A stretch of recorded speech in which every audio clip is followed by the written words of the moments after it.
요한복음 7장 적대와 생명 이라는 제목을 하나님 말씀 전할 때에 크신 은혜가 있기를 축원합니다. 아멘. 요한복음 7장 1절로 9절. 그 후에 예수께서 갈릴리에서 다니시고 유대에서 다니려 아니하심은 유대인들이 죽이려 함이로라. 유대인의 명절인 초막절이 가까운지라. 그 형제들이 예수께 이르되 당신이 행하는 일을 제자들도 보게 여기를 떠나 유대로 가소서.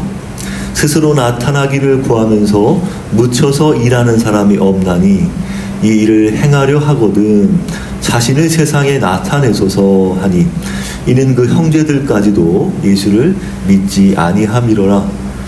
예수께서 이르시되 내 때는 아직 이르지 아니하였거니와 너희 때는 늘 준비되어 있느니라. 세상이 너희를 미워하지 아니하되 나를 미워하나니 이는 내가 세상의 일들을 악하다고 증언함이라. 너희는 명절에 올라가라. 내 때가 아직 차지 못하였으니 나는 이 명절에 아직 올라가지 아니하노라. 이 말씀을 하시고 갈릴리에 머물러 계시니라. 예수께서는 갈릴리에 남아 계시고 아직 유대로 가지 않으시려는 이유는요, 자신에 대한 적대와 해하려는 음모를 의식하셨기 때문입니다. 예수님은 앞서 요한복음 5장에 보면 우리 안식일에 38년 된 병자를 고치자 유대인들은 예수를 박해하였습니다. 예수께서는 말씀하셨습니다. 요한복음 5장 17절 내 아버지께서 이제까지 일하시니 나도 일한다. 그러자 유대인들은 더욱 예수를 죽이고자 하였습니다. 그들이 보기에 예수는 안식일을 범할 뿐 아니라 하나님을 자신과 동등히 여기는 참난죄인, 신성 모독죄인이었습니다. 곧 유대인의 초막절이 다가왔습니다. 초막절은 6월절로부터 약 6개월 후였습니다. 초막절은 이스라엘이 광야를 떠돌며 40년간 광야에서 살게 하신 하나님을 잊지 않고 기념하기 위해 하나님이 제정하신 절기였습니다.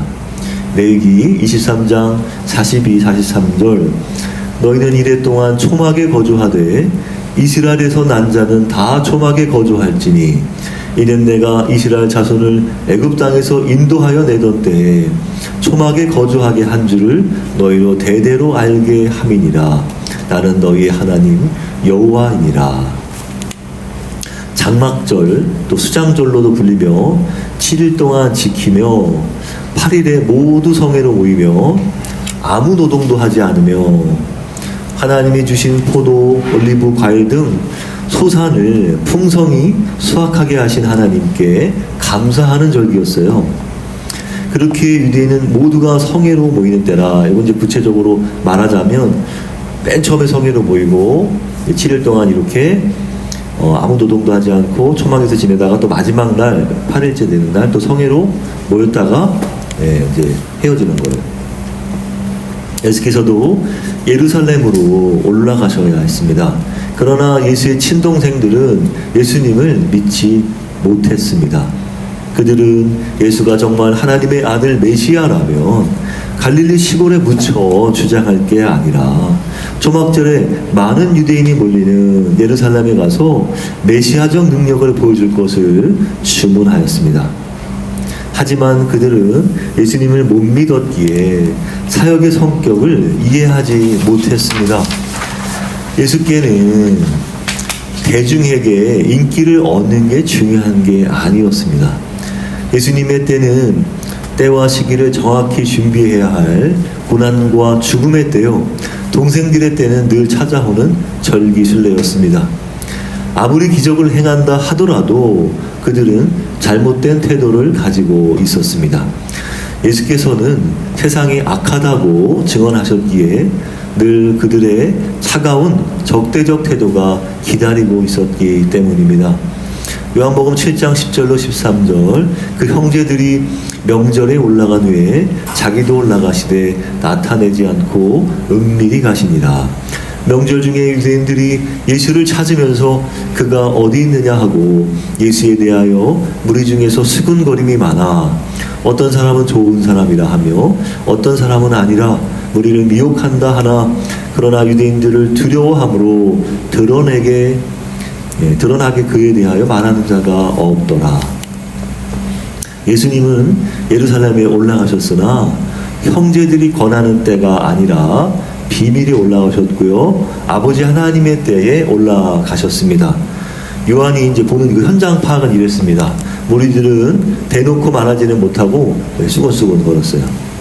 유대 군정들은 보복과 위협을 일삼는 유대 지도자들을 두려워하여서 예수에 관해 말하기를 꺼려하였습니다. 예수께서는 하나님 나라 진리를 소개하면서 세상 일들을 악하다고 증언하셨습니다. 그러니 유대 지도자들은 예수를 죽이려고 벼르고 있었습니다. 그래서 예수께서 가시는 길은 곧 십자가의 길이 되었습니다. 요한복음 7장 14절로 24절 이미 명절의 중간이 되어 예수께서 성전에 올라가사 가르치시니 유대인들이 놀랍게 여겨 이르되 이 사람은 배우지 아니하였거늘 어떻게 그를 아느냐 하니 예수께서 대답하여 이르시되 내 교훈은 내 것이 아니요 나를 보내신 이의 것이니라. 사람이 하나님의 뜻을 행하려 하면 이 교훈이 하나님께로부터 왔는지 내가 스스로 말함인지 아느니라. 스스로 말하는 자는 자기 영광만 구하되 보내신 이의 영광을 구하는 자는 참되니 그 속에 불의가 없느니라. 모세가 너희에게 율법을 주지 아니하였느냐? 너희 중에 율법을 지키는 자가 없도다. 너희가 어찌하여 나를 죽이려 하느냐? 무리가 대답하되 당신은 귀신이 들렸도다. 누가 당신을 죽이려 하나이까? 예수께서 대답하여 이르시되 내가 한 가지 일을 행하매 너희가 다 이로 말미암아 이상히 여기는도다. 모세가 너희에게 할례를 행했으니 그러나 할례는 모세에게서 난 것이 아니요 조상들에게서 난 것이라. 그러므로 너희가 안식일에도 사람에게 할례를 행하느니라. 모세의 율법을 범하지 아니하려고 사람이 안식일에도 할례를 받는 일이 있거든. 내가 안식일에 사람의 전신을 건전하게 한 것으로 너희가 내게 노여워하느냐? 외모로 판단하지 말고 공의롭게 판단하라 하시니라.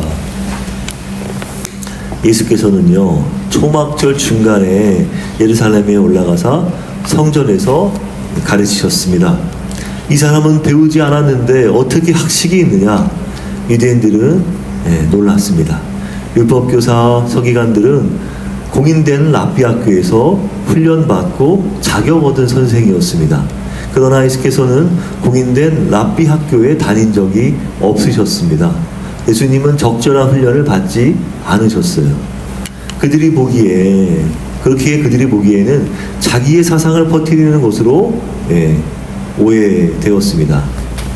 그런데 그분의 가르침에는요 완전한 건의가 있었습니다. 예수님의 지식은 하나님의 지식이었단 말이에요. 하나님의 뜻을 따르려 하는 사람은 누구든 예수의 가르침이 하나님에게서 온 것인지 아님 예수 자신의 가르침인지 알게 될 것이다.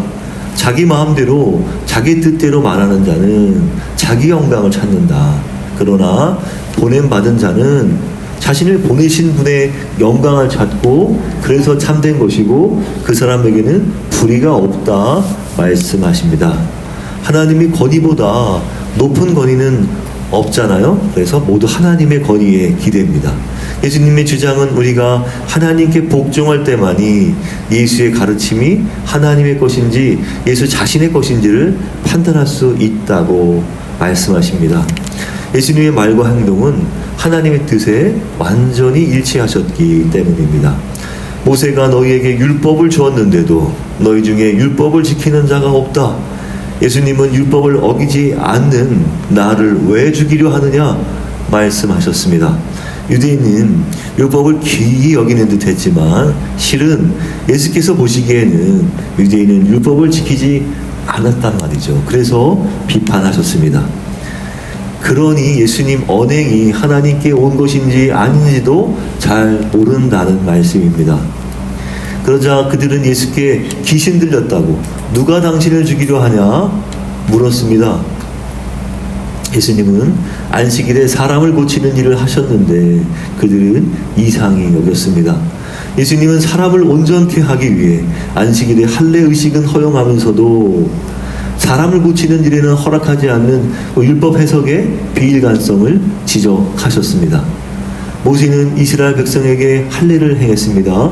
모세의 율법에 따르면 유대인들은 하나님의 언약 백성의 일원이라는 정체성을 드러내기 위해서 태어난 지 8일째 날이 되잖아요. 근데 그날이 안식일이어도 그 아이에게 할례를 행했단 말이에요. 레위기 12장 3절 8째 날에는 그 아이의 포피를 벨 것이요, 그런 얘기입니다. 그래서 그날이 안식일이어도 할례를 행했단 말이에요. 그러나 할례는 이때부터 시작한 것이 아니란 말이에요. 모세율법에서 시작한 것이 아니라 이미 조상 아브라함 때부터 시작한 것이었단 말이에요. 그래서 랍비들은 율법보다 할례가 더 우선한다고 보았습니다. 더 먼저 있는 일이기 때문에 더 우선하는 것이죠. 그래서 유대인들은 안식일에도 할례를 행한 것이었습니다. 그런데 유대 지도자들은 율법에 따라서 안식일이어도 예외를 허용하여 할례를 행했으면서 자비를 베푼 예수님께는 그런 예외를 허용하지 않았단 말이에요. 너희가 모세 율법을 범하지 않으려고 안식일에도 할례를 받으면서 안식일에 사람의 전신을 건전하게 한 것으로 왜 내게 화를 내느냐? 예수님이 반문하셨단 말이에요. 겉으로 판단하지 말고 공의롭게 판단하라. 예수님께서 외치셨습니다. 하나님은 신명기 10장 17절 사람을 외모로 보지 아니하시며 중심을 보신다는 점에서 예수님은요 유대인들의 양심과 치부를 찌르셨단 말이에요. 우리 하나님은 안식일에도 어떻게 하십니까? 아기가 세상에 태어나도록 계속 일하고 계신단 말이에요. 그 생각을 왜 못합니까? 하나님께서도 안식일에 꼭 사람을 이 세상에 태어나도록 하십니다. 결론입니다. 결론이 중요합니다. 우리가 깨달을 게 뭐냐? 예수님은 죽어가는 자들을 살리러 오셨단 말이에요. 죽이러 오신 게 아니에요.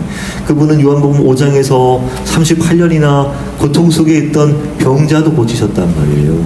그러나 예수께서는 안식일에 사람을 고쳤다는 이유로 유대인들로부터 적대와 박해를 받게 되었단 말이에요. 동생들의 권유도 물리치고 예수께서는 초막절 중간에 성전에서 하나님 나라 복음을 증언하셨습니다. 하나님 나라 복음은 사람을 긍휼히 여기는 일이며 사람을 온전케 하는 일이요 생명을 살리는 것이며 사람의 생명을 귀히 여기는 신앙이지, 형식에 얽매여서 율법으로 사람을 살리지도 못하는 규율은 왜곡된 것이란 말이에요. 얼마나 안타까웠겠습니까? 38년 동안. 그러니 예수님께서는 그날이 안식일이어도 당장 고치신 것입니다. 하나님을 바르게 믿는 자들이야말로 율법을 진실히 행하며 사람을 겉으로 판단하지 않고 공의롭게 판단할 수 있단 말이에요. 근데 그 사람들은 율법을 진실히 행하는 자들이 아니었다. 종교적인 행위만 했다. 종교는 사람을 대적한단 말이에요. 적대해요. 사람이 중요한 게 아니란 말이에요. 종교는 어떤 틀을 중시한단 말이에요. 사람을 안식일 틀에 끼워 맞추려고 한단 말이에요. 자꾸 안식일 종교 체제, 유대 기득권 질서가 깨지는 것을 싫어한단 말이에요. 그래서 그런 체제와 질서를 깨뜨리는 자를 무척 적대한단 말이에요. 적대하고 미워하고 증오하며 저주하며 혐오와 폭력의 언어를 쓴단 말이에요. 그러나 복음은 어떻습니까? 사람을 온전케 한단 말이에요. 사람을 살린단 말이에요. 생명을 귀히 여기고 생명의 언어를 쓴단 말이에요. 마치 우리 사회와도 비슷하지 않습니까? 안식일이 사람을 위해 있는 것이지 사람이 안식일 위해 있는 게 아니다. 예수님께서 말씀하셨잖아요. 마가복음 2장 27절에 말씀하십니다. 사람의 생명을 귀히 여기는 제도가 바른 제도란 말이에요. 제도가 사람에게 맞춰야지 사람이 제도에 맞추면 안 된단 말입니다. 지금 안식일 체제가 틀렸다는 거 아니겠습니까? 그래서 제도가 사람에게 맞춰야 되는 거죠. 이게 잘못 끼워 맞추니까 어떻게 됩니까? 사람이 망해가는 것입니다. 그 사람이 무엇을 주장하는 것에 따라서 그 사람의 진정성이 드러나게 되는 겁니다. 그래서 우리 사람을 어떻게 봐야 된다? 이런 게 사람 볼 줄 아는 안목이란 말이에요. 예수께서 세상을 악하다 증언하신 이유는 그들이 하나님을 믿는다 하면서도 하나님의 뜻과 하나님의 행위를 담지 않았기 때문이다. 하나님의 뜻은 뭐 사람을 살리는 일인데 그들은 자신들의 제도가 더 중요하단 말이에요. 자신들의 체제가 더 중요하단 말이에요. 세상 보는 안목은 바로 거기에 있는 것입니다. 참과 거짓을 여러분 분별해야 합니다. 무엇이 참인지 무엇이 거짓인지. 예수는 안식일의 주인이시란 말이에요. 생명의 주인이시란 말이에요. 우리 예수님을 따라 우리도 생명을 귀히 여기는 우리 예하나들께 되시길 축복합니다. 우리 시간 기도하겠습니다. 통성으로 기도하시면서